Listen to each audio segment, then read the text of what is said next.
Je m'appelle Sarah. Ce que je vais raconter est réel. J'étais en 3e année de médecine, en stage au laboratoire d'un grand hôpital.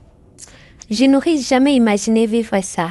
Parce que j'étais étudiante en médecine, parce que j'étais censée connaître les risques, parce que je pensais être trop prudente pour que ça m'arrive.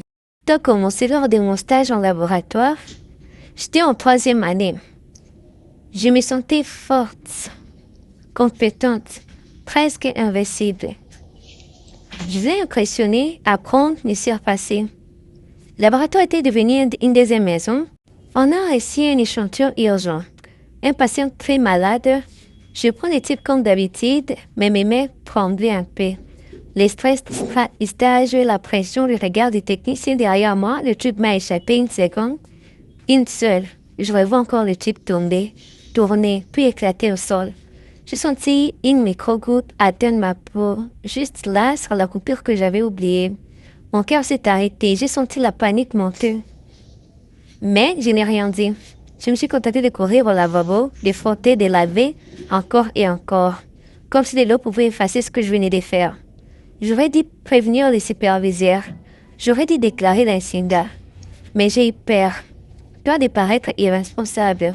Peur qu'on dise que je ne suis pas faite pour ces métiers. Peur du regard des autres. Alors j'ai gardé le silence. Et ce silence m'a suivi pendant des semaines.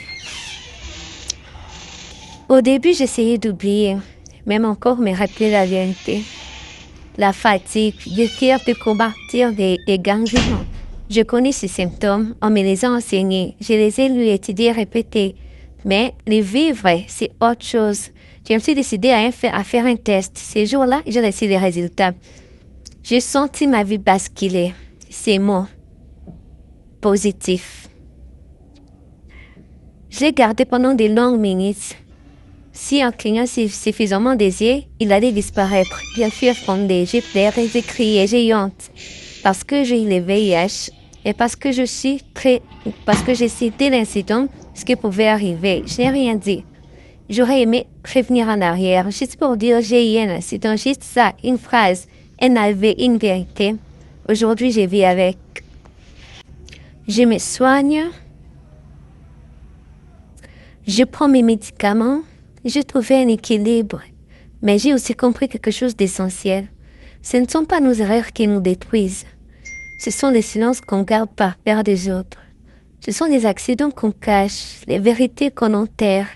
Alors si quelqu'un écoute mon histoire aujourd'hui, que ce soit pour retenir ceci, une seule seconde peut changer une vie. Mais une seule parole peut en sauver une.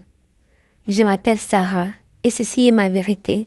J'espère qu'elle évitera à quelqu'un de faire la même erreur que moi. Abonnez-vous, likez la vidéo et activez la cloche de notification pour ne pas rater d'autres confessions. Et si vous avez des confessions, envoyez-la nous au numéro qui se trouve dans la description. À la prochaine.